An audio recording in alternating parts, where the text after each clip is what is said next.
Bonjour, bienvenue sur diversité.be. Aujourd'hui, nous sommes tout à fait ravis de recevoir Taoufik Hamzil. Bonjour Taoufik, Bonjour Malika, vous allez bien? très bien, merci. Et vous-même? Très très bien. En tout cas, on est très heureux de vous recevoir. Taoufik, vous êtes un diplômé de sciences politiques. Vous avez fait les relations internationales à l'université de Liège, non, de Bruxelles, pardon. Et vous vous êtes orienté vers le secteur bancaire. Et vous avez cofondé en 2007 donc l'association belge des professionnels musulmans qui est devenue LEAD donc il y a 3 ans à peu près, hein, si je suis dans le bon. C'est bien ça? Bientôt 4, c'est ça, oui. Ah, très bien. Alors, voilà, si on vous a invité aujourd'hui, ben, c'est évidemment pour nous parler de lead. Et ma première question donc, est la suivante. Vous avez donc une expérience de plus de 10 ans maintenant au sein de Lead. Est-ce que vous pouvez nous expliquer ce que vous y faites, quelle est votre association et quelle est sa philosophie? Oui, bonjour et merci en tout cas pour l'invitation. Je suis très honoré de participer à cette interview. Alors, quand on a lancé Lead, c'était en 2007, mais c'était déjà le fruit d'une réflexion antérieure en 2000, fin 2005, 2006 en tout cas, ça nous a bien mobilisés. Et on partait du constat que au sein de la communauté musulmane en Belgique, il y avait toute une série de dimensions qui pouvaient satisfaire les besoins et les aspirations des membres de la communauté. Donc, un réseau associatif très dense qui s'occupe de la petite enfance, la question des femmes, les mosquées aussi, qui sont des acteurs très importants dans la vie communautaire. Mais il nous semblait qu'il nous manquait quelque chose qui puisse toucher les entrepreneurs et les professionnels.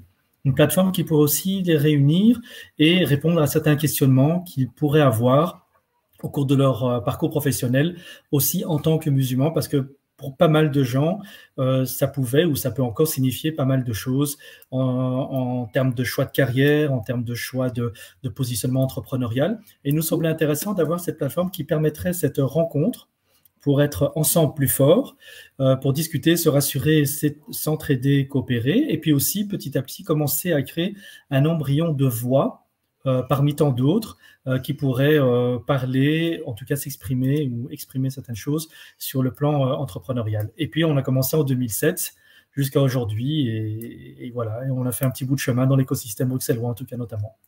Est-ce que votre organisme est mixte, homme-femme?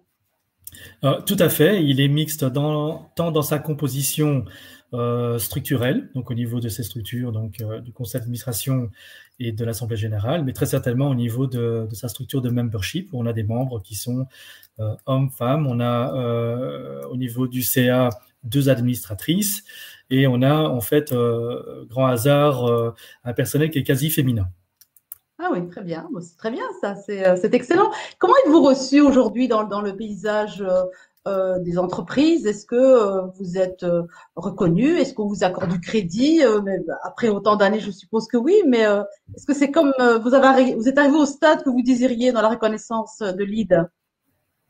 Alors, bon an, mal an, je pense que si on regarde dans le rétroviseur, on pense avoir un bilan qui est quand même assez satisfaisant. Évidemment, on peut toujours faire mieux.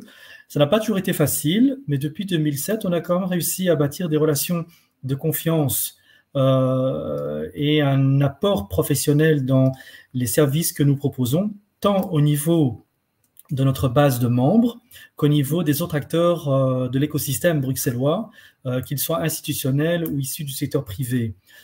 C'est pas toujours facile évidemment parce que il y a toute une série de dynamiques qui tantôt peuvent aider, tantôt peuvent représenter un frein.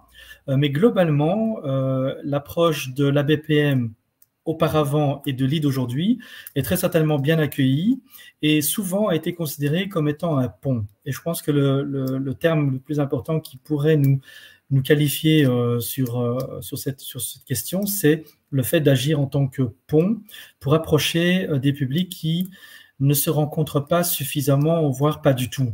En tout cas, notre objectif, c'est de pouvoir faire parler les entrepreneurs et les professionnels entre eux, de quelle que soit leur origine ou quel que soit leur secteur d'activité. Parce qu'au final, on considère que des entrepreneurs ou des professionnels, ce sont avant tout des entrepreneurs ou des professionnels.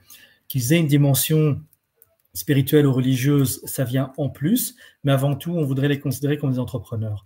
Et ceci se voit sur un certain nombre de dossiers.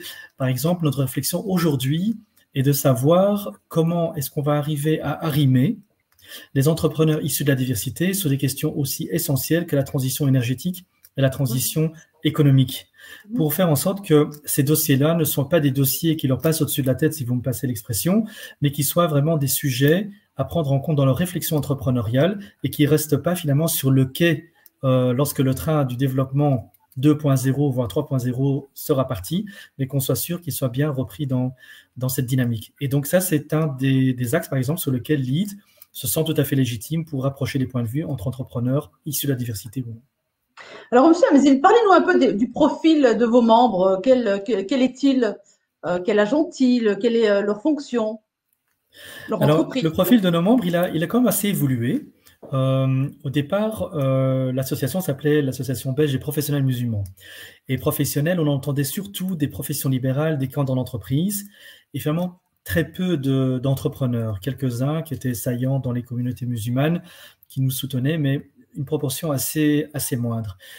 Et puis, au fil des ans, cette proportion de professionnels, donc cadres d'entreprise professionnelle, a laissé plus de place à la composante entrepreneur. Et donc, aujourd'hui, on a beaucoup plus d'entrepreneurs dans notre dynamique que de cadres en entreprise.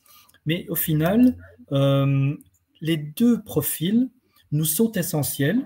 Et je pense qu'on est aussi essentiel à ces deux profils parce que l'un et l'autre nous apportent deux dimensions différentes.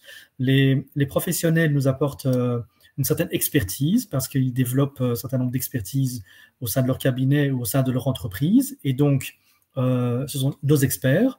Et puis les entrepreneurs, en général, ils sont aussi plus maîtres de leur destin et plus maîtres de leur entreprise. Et donc, ils peuvent apporter d'autres formes de soutien, des témoignages, du soutien financier en tant que sponsor. Et donc, finalement, les deux nous apportent le meilleur qu'ils peuvent selon leur profil. Alors, il y a, de manière très récente, hein, on a pu observer que les organisations patronales ont revendiqué au gouvernement un point de contact unique pour aider les entrepreneurs lorsqu'ils sont confrontés à des difficultés par rapport à la diversité. Qu'est-ce que vous pensez de ces initiatives? Je pense que c'est important. C'est un jalon, c'est un jalon de plus dans un chemin qui est encore assez long. D'une part, pour lutter encore plus et plus fort contre toutes les discriminations qui peuvent se poser à l'emploi. Et donc, je crois que là, il y a quand même pas mal de choses qui doivent encore être faites, mais aussi le versant qui est le versant de la lutte contre les discriminations, c'est aussi la reconnaissance et la valorisation de la diversité. Les deux vont ensemble. Et si ce point de contact peut contribuer à la fois à informer les employeurs, les entreprises sur toutes les questions qui peuvent se poser, les situations ambiguës, les vrais problèmes de fond que l'on peut rencontrer en tant que recruteur ou en tant que gestionnaire de carrière, ma foi, oui, c'est une très bonne chose, mais il ne faudrait pas s'arrêter que là. Il ne faudrait pas envisager la diversité seulement sous l'angle de la lutte contre la discrimination, mais également de se dire, mais dans une réflexion entrepreneuriale, le développement de mon entreprise doit aussi inclure la valorisation de la diversité, non pas pour faire bien dans un rapport social ou dans un rapport annuel, mais parce que c'est normal de pouvoir refléter aussi ce qui existe sur la voie publique, c'est-à-dire une diversité, parce que l'entreprise est aussi le reflet de la société. Alors, nous avons reçu sur diversité.be un sociologue français qui s'appelle Hicham Benaïssa, qui étudie donc la diversité aussi et surtout la diversité issue de l'immigration musulmane dans les entreprises. Et lui a observé notamment que cette diversité demandée, sollicitée par les entreprises était également quelque part parfois un peu avec un double discours, c'est-à-dire on veut de la diversité, mais on veut une diversité qui se fonde et qui soit la plus invisible possible. Est-ce que vous le ressentez aussi, vous, cette volonté en même temps d'avoir une vraie diversité au sein des entreprises, mais en même temps une diversité qui ne se fasse pas trop remarquer? Les entreprises ont besoin d'être accompagnées. La diversité est un sujet qui est tellement vaste, qui comporte tellement de dimensions, qu'il est déjà parfois difficile de pouvoir définir ce que l'on entend par diversité. Alors effectivement, on a par exemple les critères qui sont protégés par la législation, qui peuvent servir de première mise en situation pour lancer de réflexion. Quand on dit cette année, dans notre entreprise, nous allons promouvoir plus de diversité au sein de notre personnel. Qu'est-ce qu'on entend par là? La diversité par le genre, la diversité par l'âge, la diversité par l'handicap, la diversité par l'origine ethnique, la conviction religieuse. Donc, il faut savoir de quoi est-ce qu'on parle.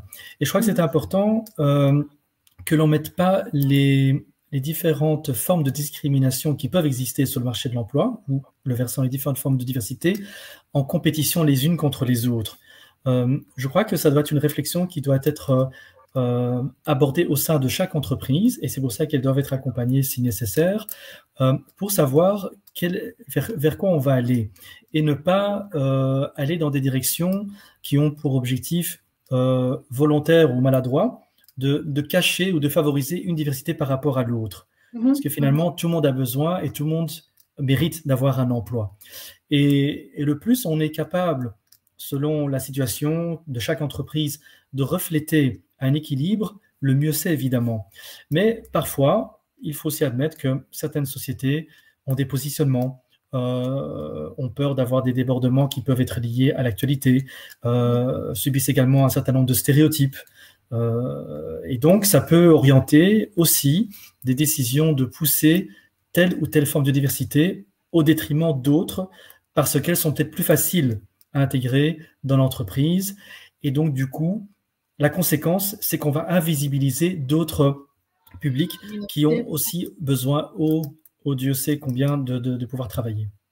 Est-ce que le racisme est quelque chose dont vous parlez au sein avec vos collègues? Est-ce que c'est quelque chose qui est un vrai sujet de conversation et qu'on peut, on peut y remédier à votre niveau ou pas, ou c'est plus difficile?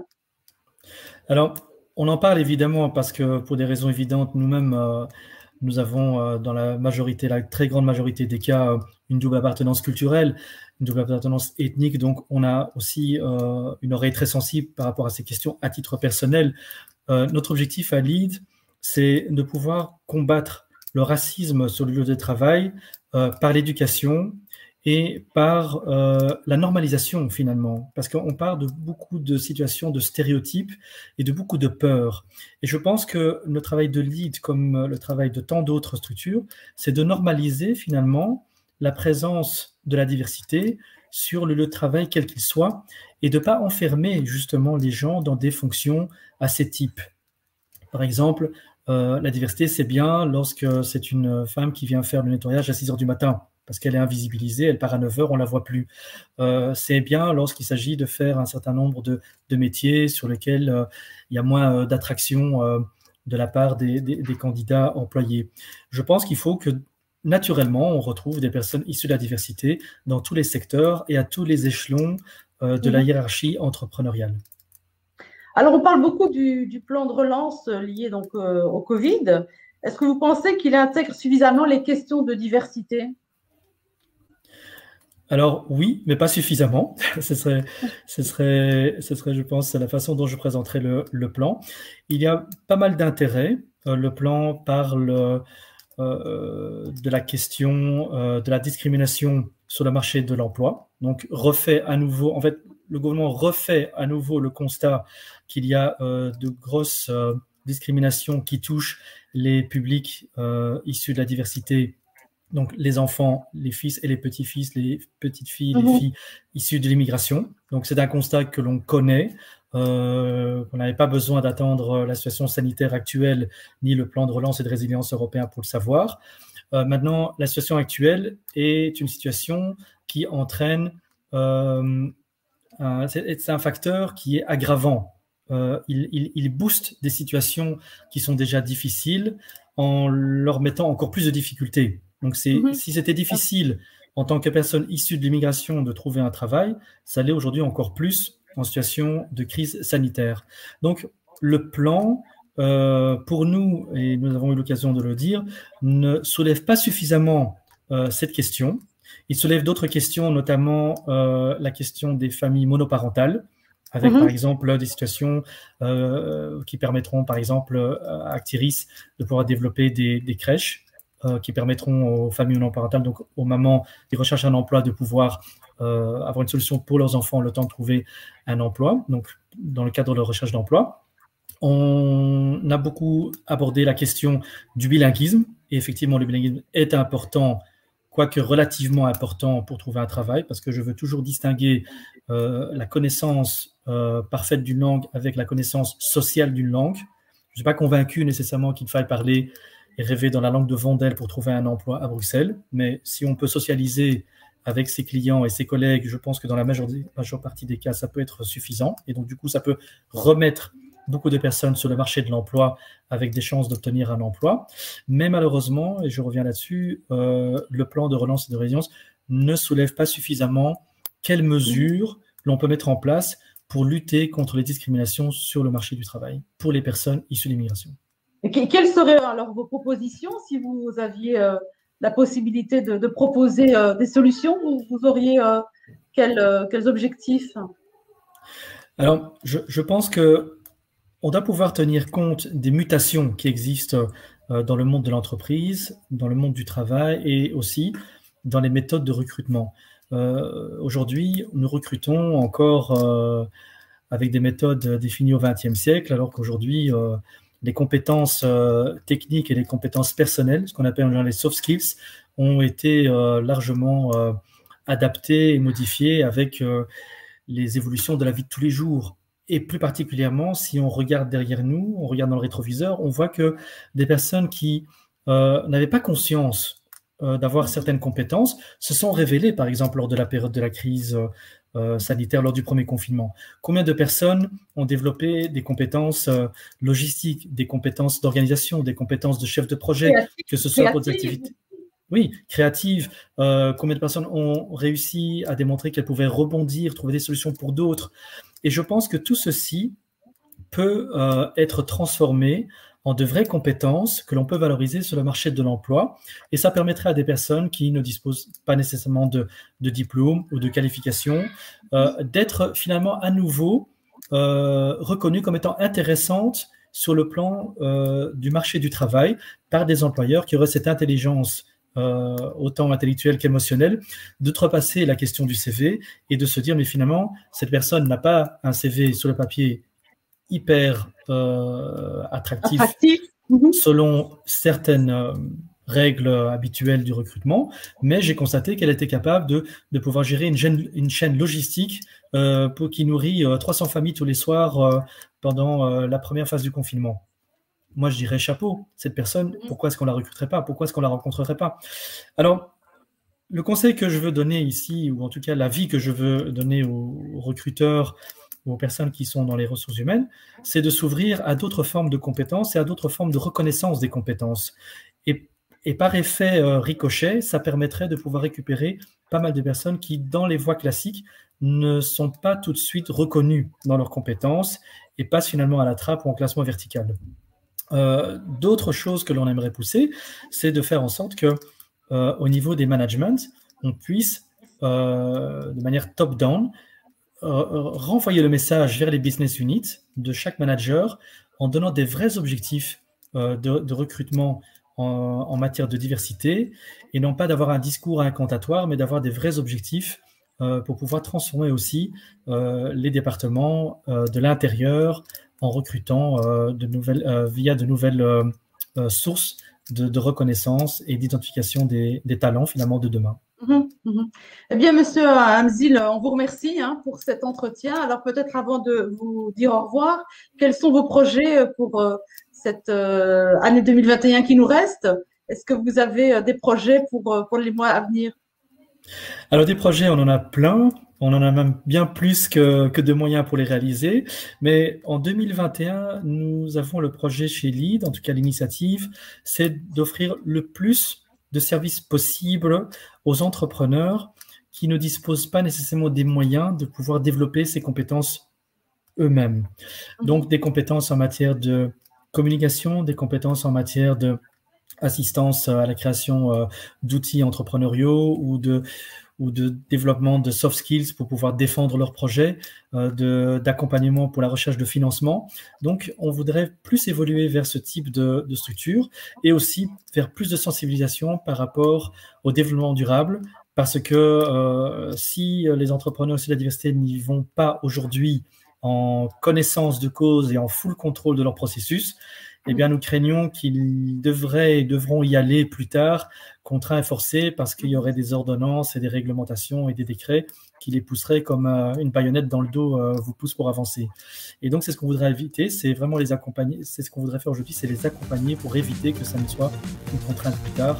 Alors, le plus tôt, le mieux. Eh bien, noble tâche et on vous souhaite beaucoup de succès dans cette entreprise. Merci en tout cas de nous avoir accordé cet entretien et puis nous vous suivrons de manière très attentive. Merci Monsieur Hamzil et à bientôt. Merci à vous, merci à vos éditeurs. Au revoir. Au revoir.